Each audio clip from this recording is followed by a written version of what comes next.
I told my sister she can't come to my wedding ceremony because of her Tourette's tics, and now she's calling me ableist and acting like I cut her off completely, but I just want the wedding I've always dreamed of. I, 28F, am getting married to my fiancé Max, 25M, this summer.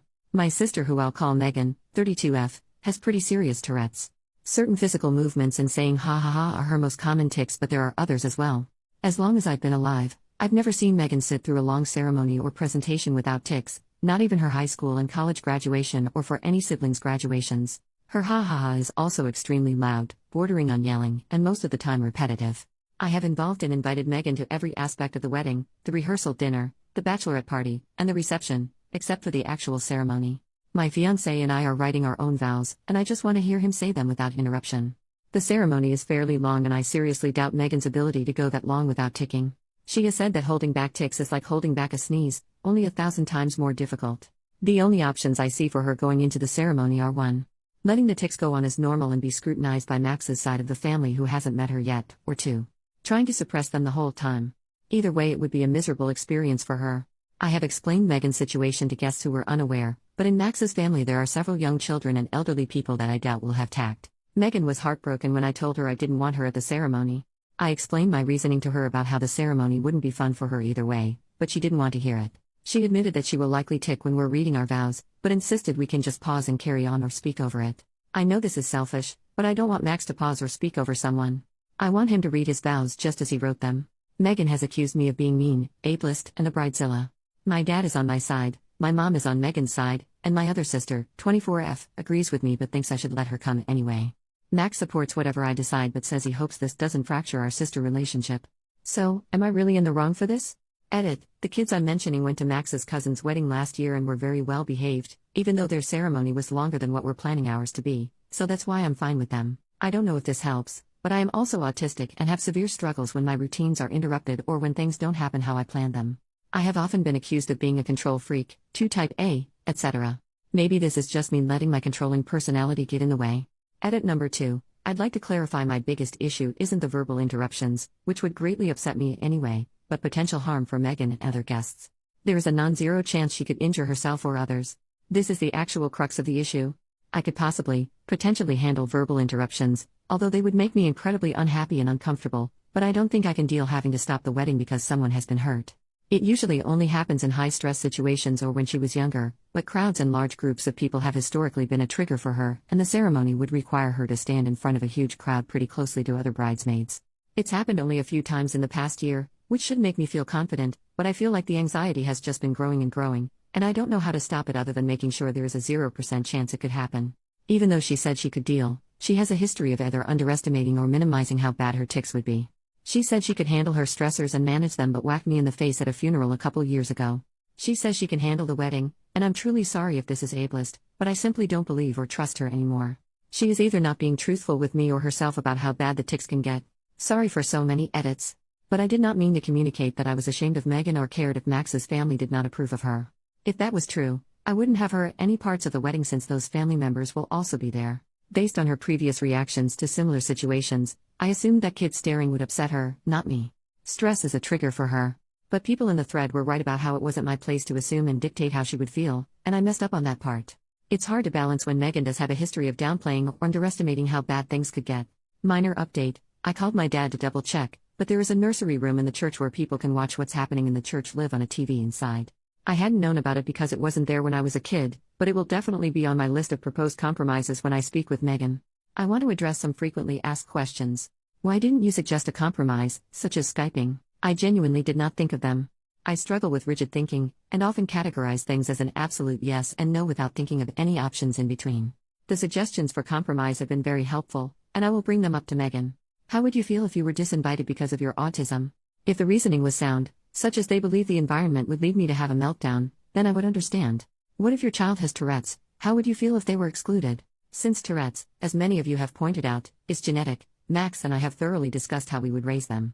We will always demand reasonable accommodations from school and the workplace, but we will not insist they be involved in every single activity that kids without Tourette's can do.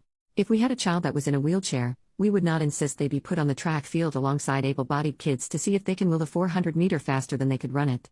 We would find an organization that caters to children in wheelchairs and specializes in helping them be active. Our hypothetical child will understand that they can't participate in everything the other kids can, but we will always provide alternatives and they will never be made to feel less than because of it. Why can't you just say your vows in private? I don't want to. That's literally it.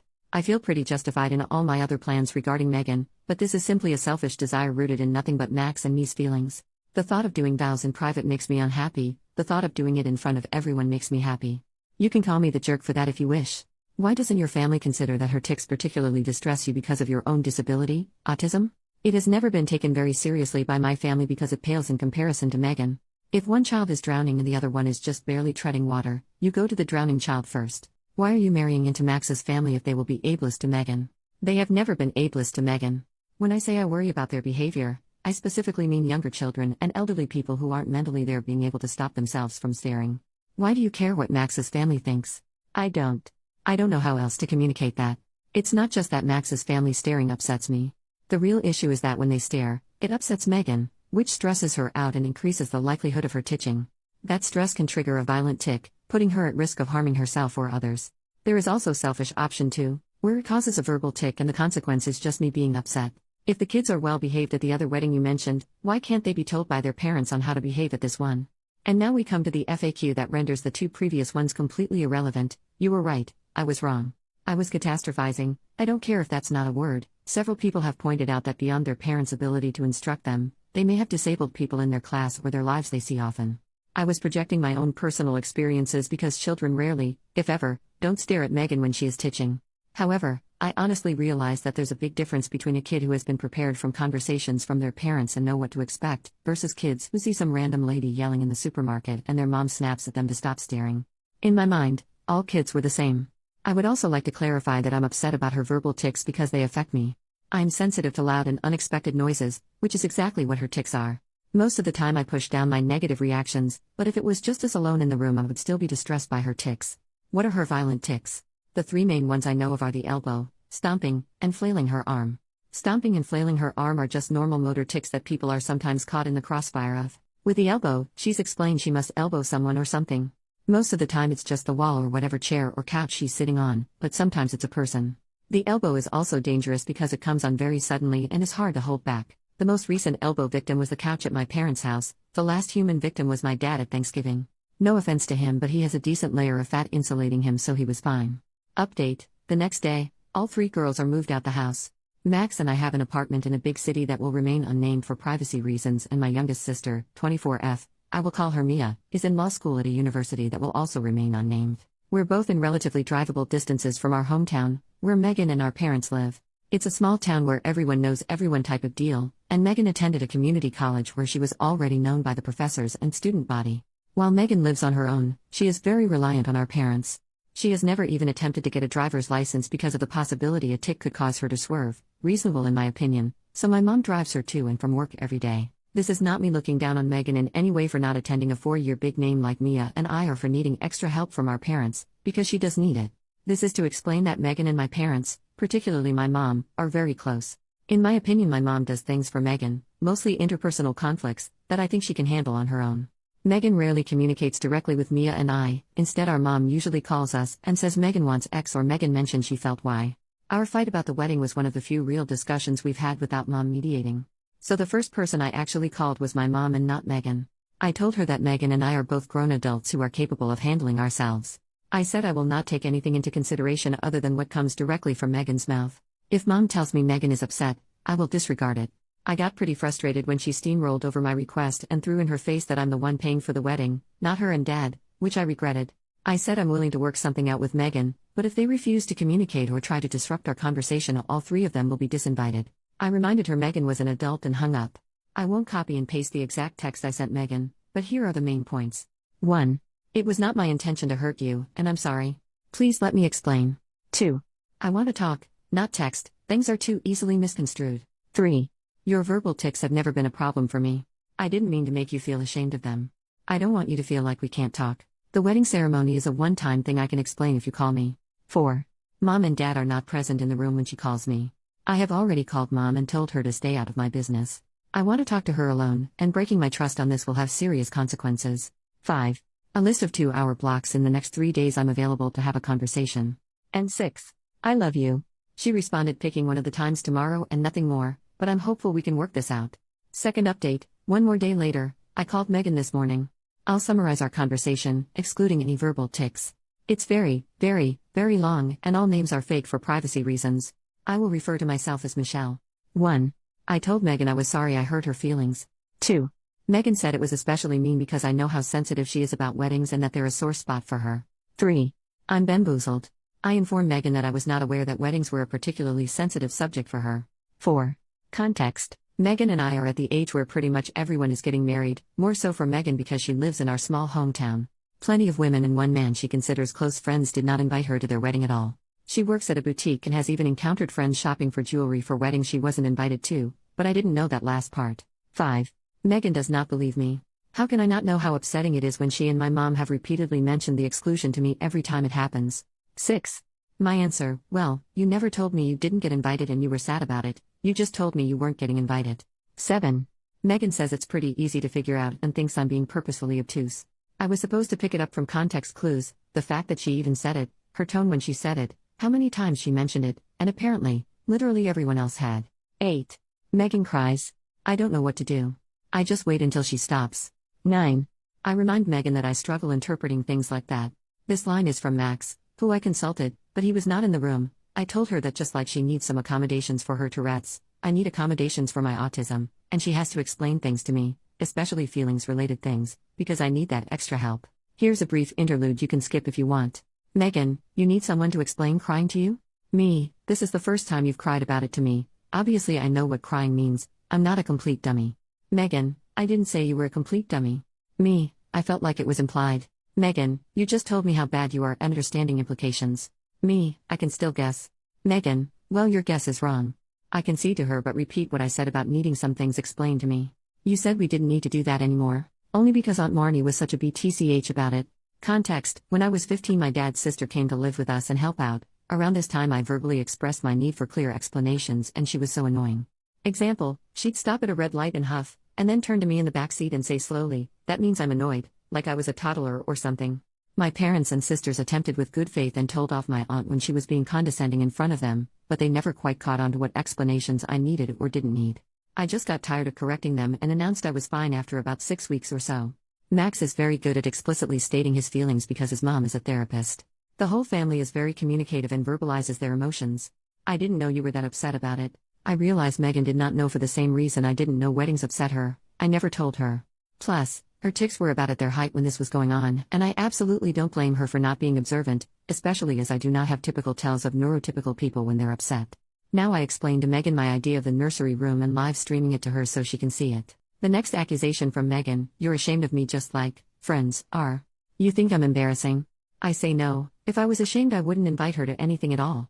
I tell her I didn't want her at the ceremony specifically because the sudden loud noises really will distress me.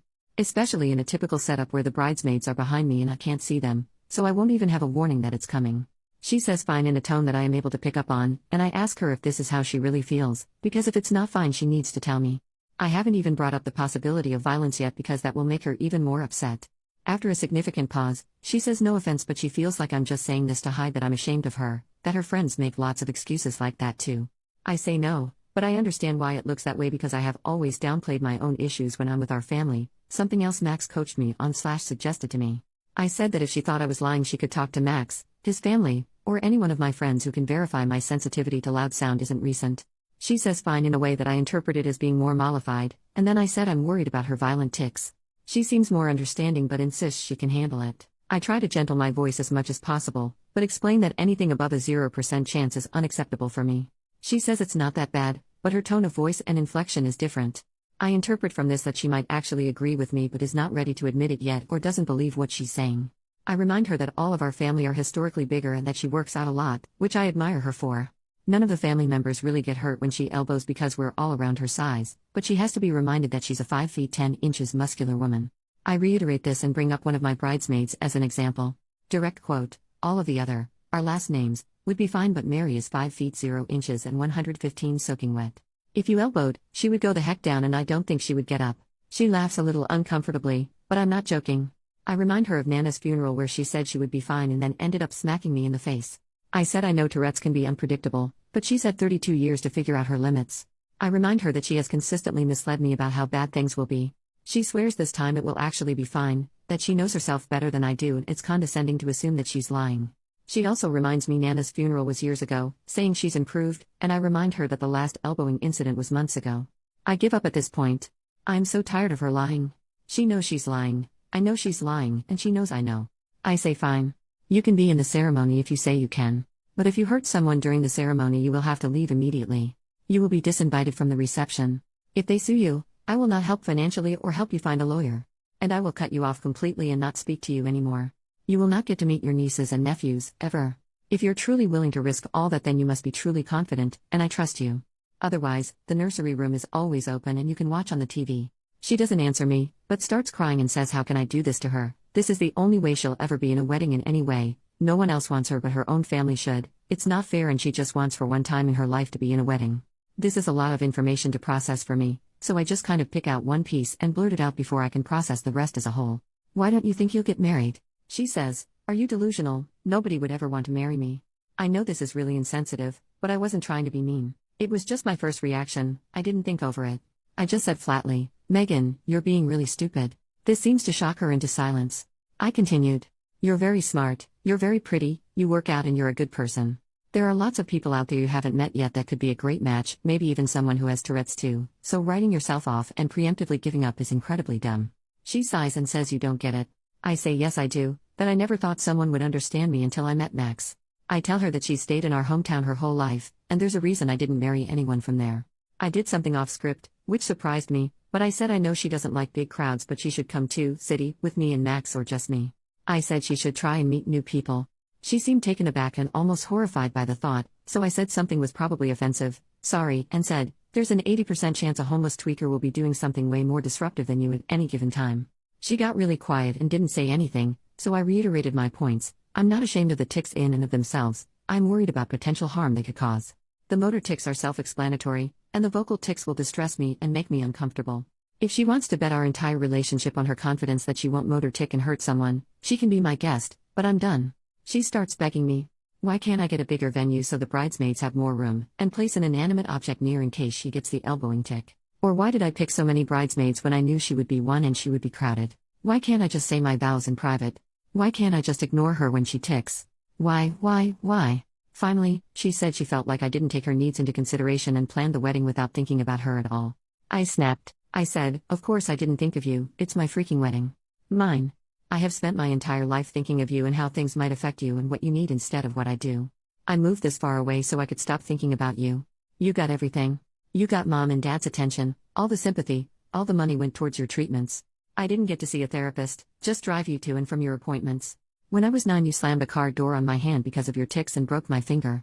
Do you remember that? Mom and dad were more concerned about me reassuring you I didn't blame you than my broken bone.